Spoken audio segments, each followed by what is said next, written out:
Hi, my name's Kate and welcome to today's event, which is in celebration of National Poetry Day. So just over a year ago, we put together an online poetry workshop for all our members and representatives to come along and join in. Many of them had never written poetry before, so it was great to hear that when the workshop had finished, they wanted to continue being creative, and so the CWU Poetry Club was born. Today's event is a chance for you to listen to some of their contributions and to hear what they have produced throughout their time in the Poetry Club. We have also put together a collection of their work in a book called The Line, which is now raising funds for our CWU charity, CWU-HA. We have many creative writing courses and many courses that you can access free through CWU Left Click. Take a look and see what's there. I hope you enjoy today's event, and never forget, poetry is a great art form. All you need is a pen and a piece of paper. You can do it anytime and you can do it anywhere. I really look forward to seeing what the Poetry Club continues to produce over next year, and I hope you enjoy today's event. Peace family, I hope you are. My name is Georgie, and today I'm very happy to introduce you to the CWU Poetry Group. I know a lot of you watching this will already know that poetry is a powerful tool that can help us find our common ground, inspire us as individuals, and empower whole communities of people. Every single week, members of the group meet up to discuss poetry, share their writing, and create new work.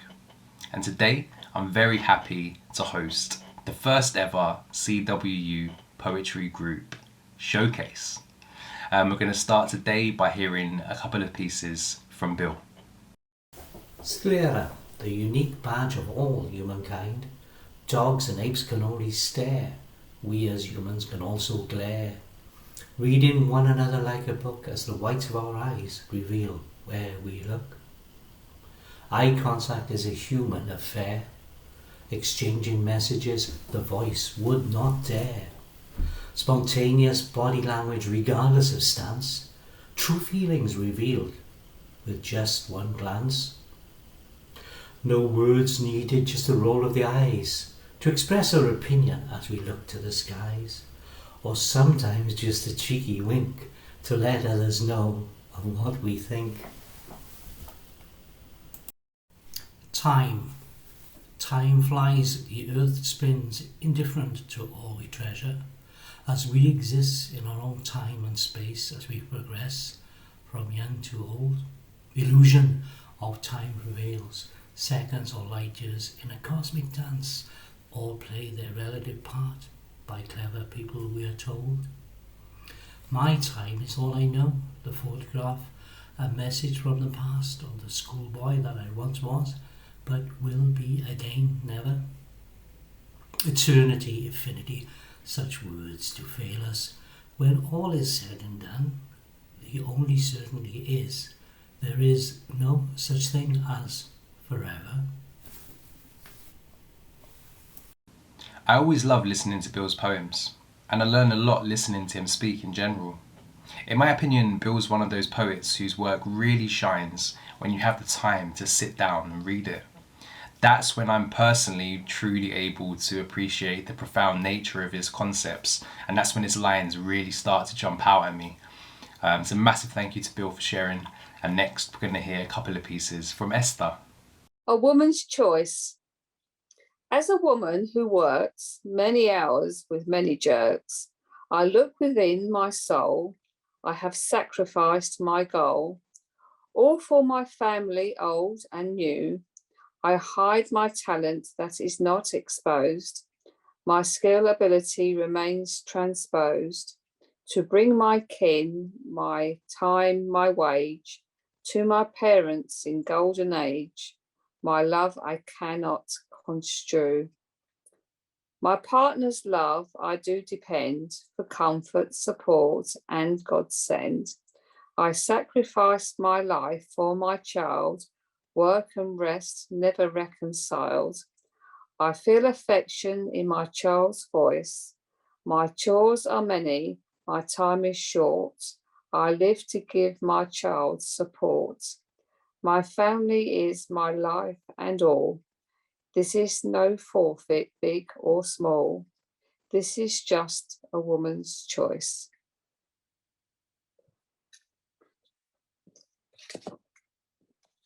Alice Cooper. All praise to Alice Cooper, a legend of hard rock, for a 50-year career that nobody can mock.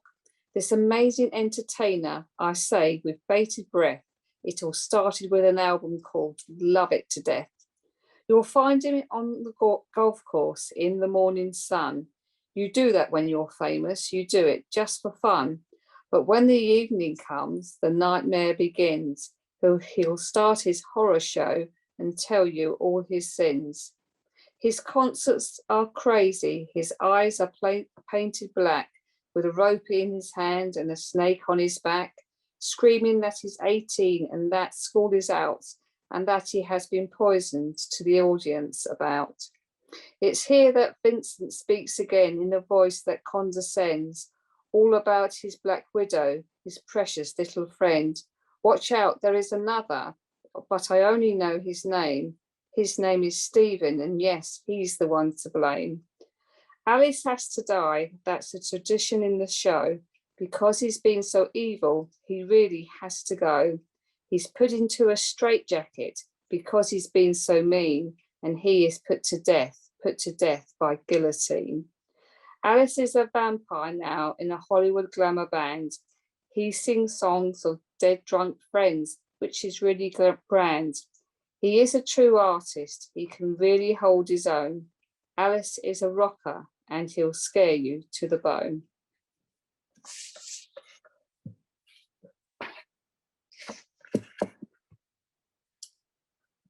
The Woman in the Photo. The Woman in the Photo by Pamela Thomas.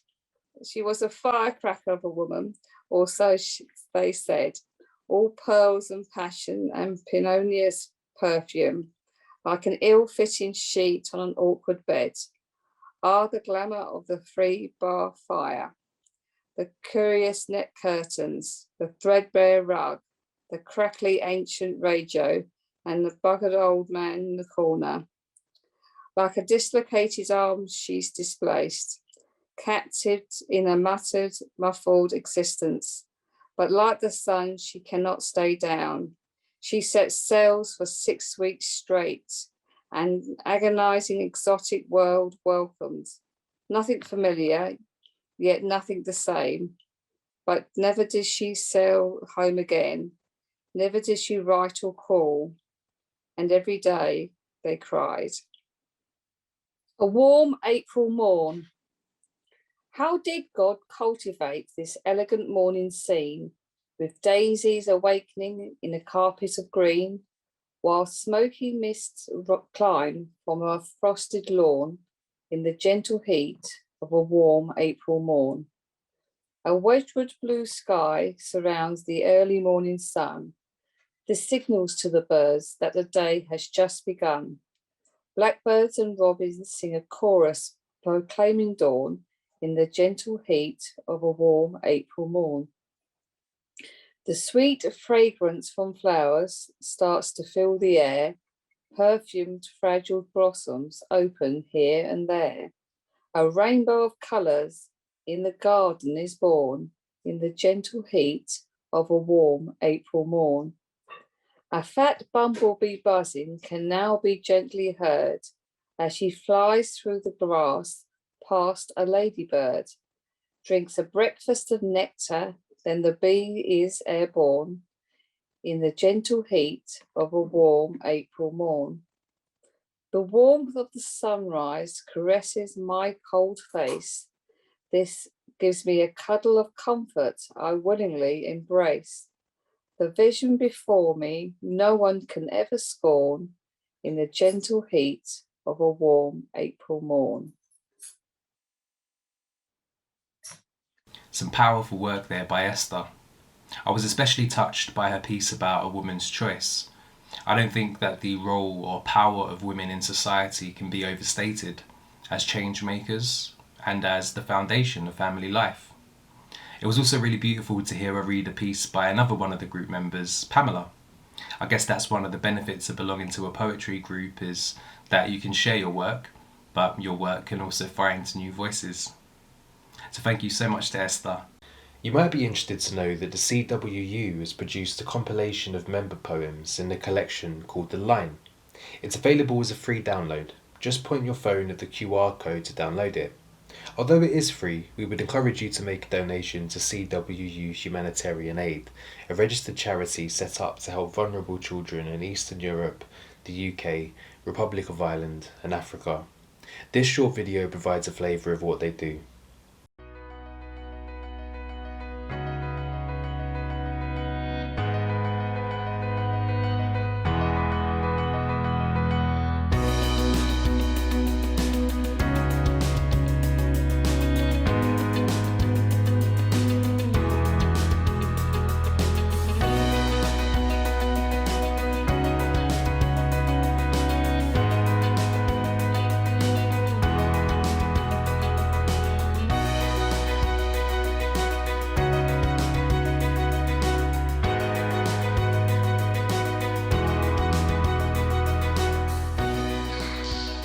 Learning Swahili with Elizabeth.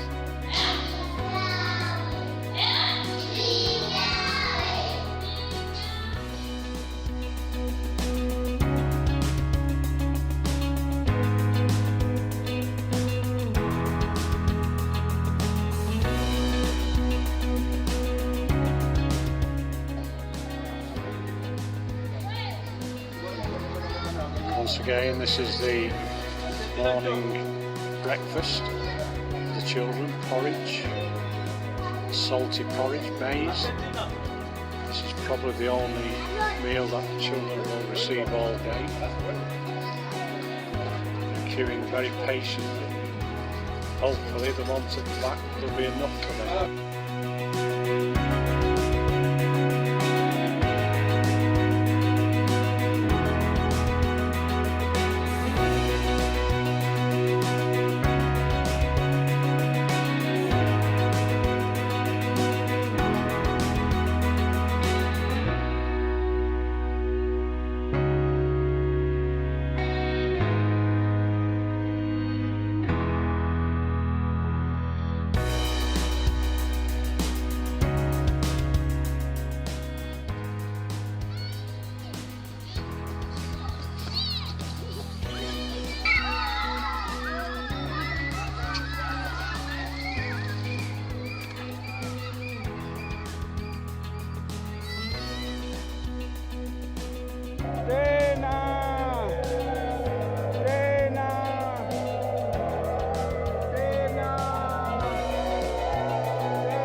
Thank you so much. Again, again.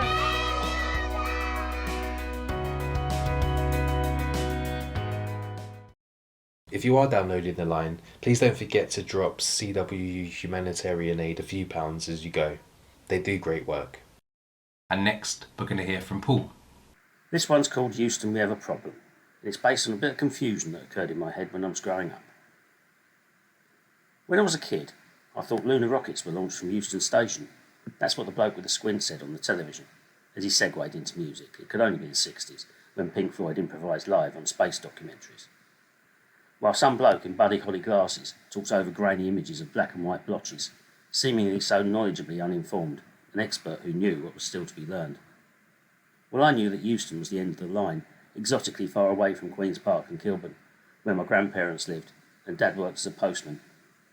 I knew the backlit train indicator, destinations illuminated in a cream colour, was technology as futuristic as any Dalek saucer that wobbled when Doctor Who opened the door. I knew that James Burke knew Captain Kirk, and that Dr. Spock had a sideline writing books about babies, and that Raymond Baxter could see into the future, to the 21st century where there'd be endless leisure, and people would be liberated by the computer, with Graham Garden dancing off through the clover. Now here we are, driving all day for Amazon, working from dawn till the sun goes down, delivering books written by people who've sworn that we never even went to the moon.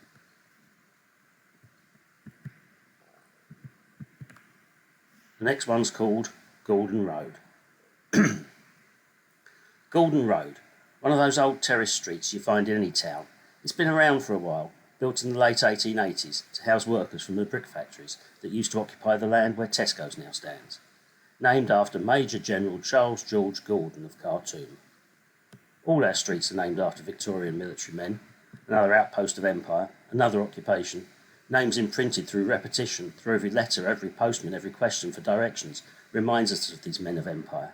They leach through the very paper, all of them failures in some way or other. But Gordon, exceptionally spectacular in his. A letter to the Times disobeying orders, eliciting support from Queen Victoria, instead of relieving the town he threw the gauntlet down to smash up the Mardi. But it was Gordon, and the poor souls who'd relied on him, smashed down and slaughtered in the sand of Sudan, propaganda written in blood, a symbol of great British pluck, Gordon Road. Considering families would live on it, they might have been a bit more optimistic than to name it after some besieged town dying in the middle of a wasteland. But nowadays, perhaps you wonder if the original builders might have been onto something. Besieged by bankers and speculators, homes under the hammer of redevelopers, gentrifiers who see Gordon Road as a new Africa, to be torn up and plundered by the same type of men they honoured when they named our home Gordon Road.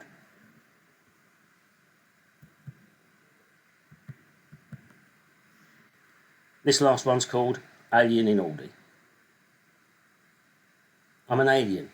Invading this human nest, these scuttling creatures show no interest in anything except the collection of food and provisions.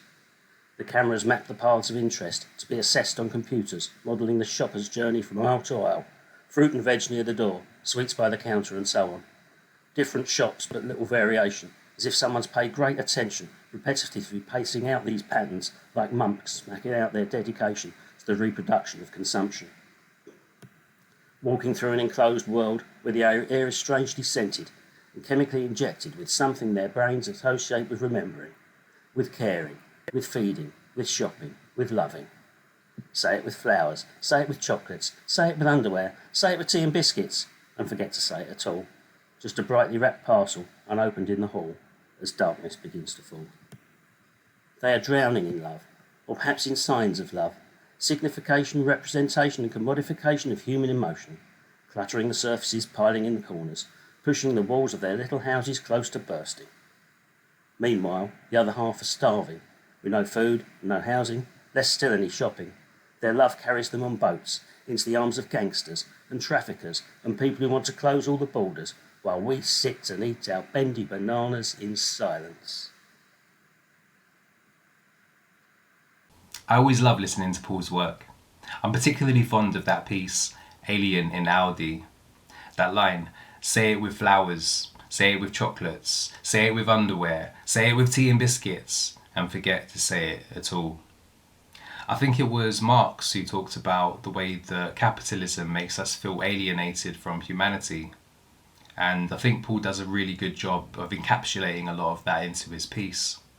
So do check out Paul's other work on YouTube, and massive big up to Paul for hosting and organising the CWU poetry group for a year now. Next up, we're going to hear from Lila. I'm going to do 4 poems today. I Wonder, Daily Choices, Misophonia, and On the Pier. I wonder what tomorrow will bring. I wonder if the birds will sing. I wonder if the babies will cry. I wonder if the stars will shine in the sky. I wonder if the dogs will bark. I wonder if I will be home before dark. I wonder if the cats will meow. I wonder when that will be for now. I wonder and wonder night and day. I wonder if you will be safe, I pray. I wonder how long my life will be. I wonder. Daily choices. We need to make choices each and every day. What choices do I have? I hear you pray. What shall I eat? What shall I drink? Recipes each day make us think. What shall I read? Poetry or crime? This helps each day to pass the time. What shall I wear to work today?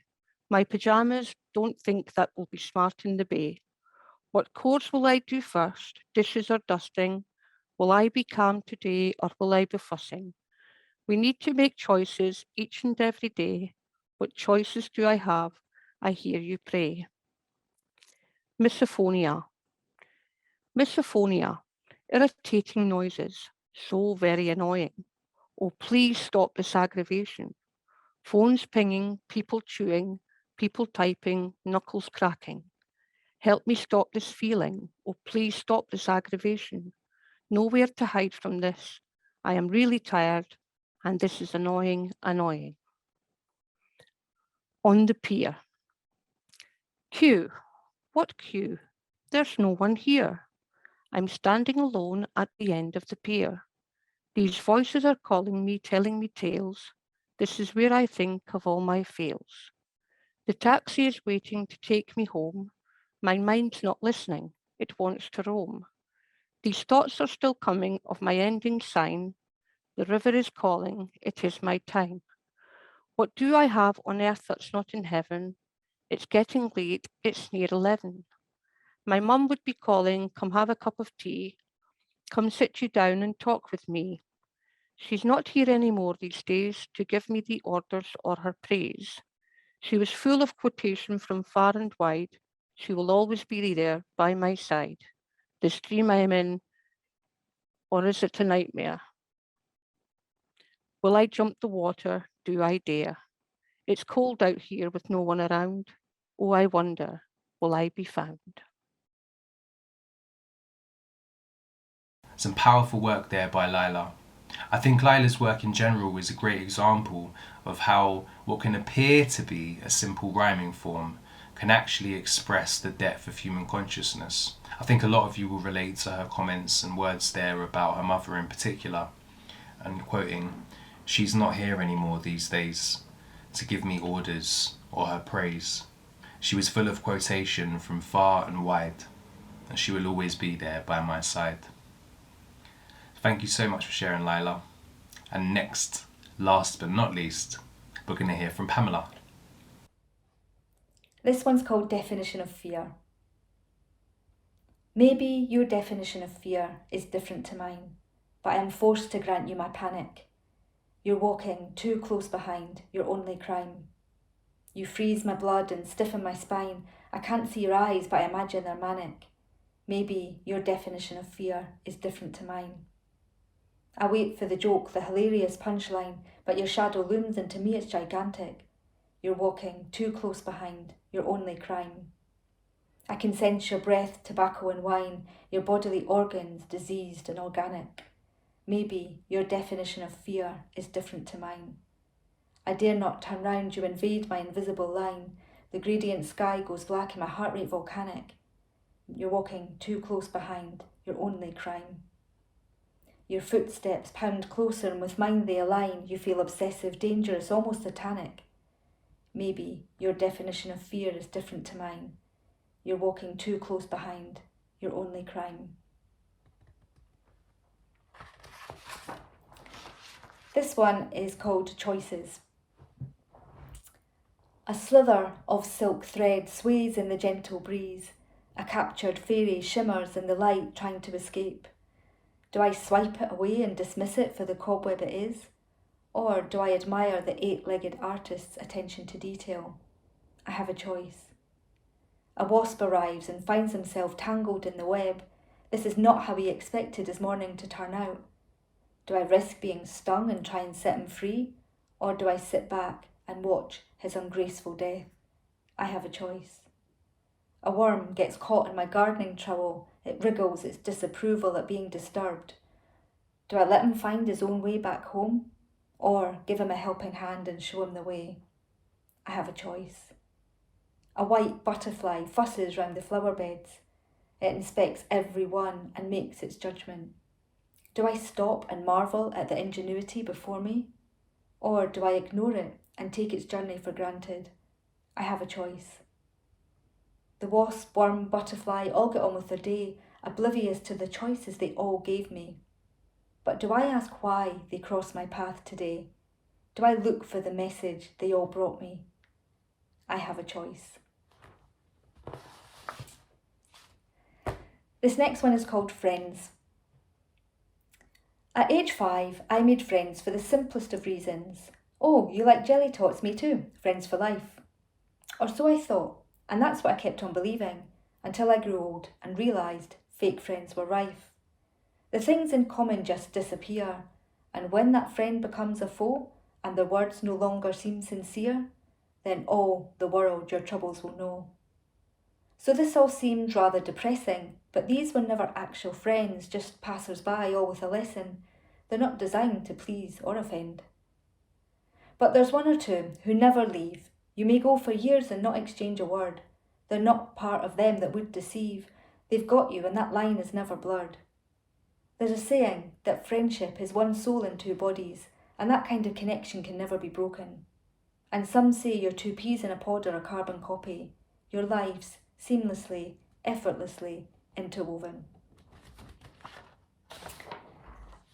And this one is called Changing of the Seasons.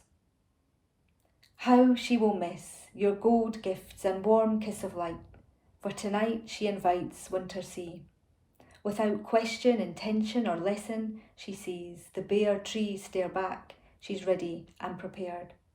Wisdom and grace leaves no trace of worn face and frost, cold and lost youth, the cost of life's truths. I love how Pamela captured the innocence of childhood in her first line. At age 5, I made friends for the simplest of reasons. Oh, you like jelly tots? Me too. Friends for life. Pamela always does so well to capture the complexities of the human condition. And I think that's one of the great things about being part of a poetry group.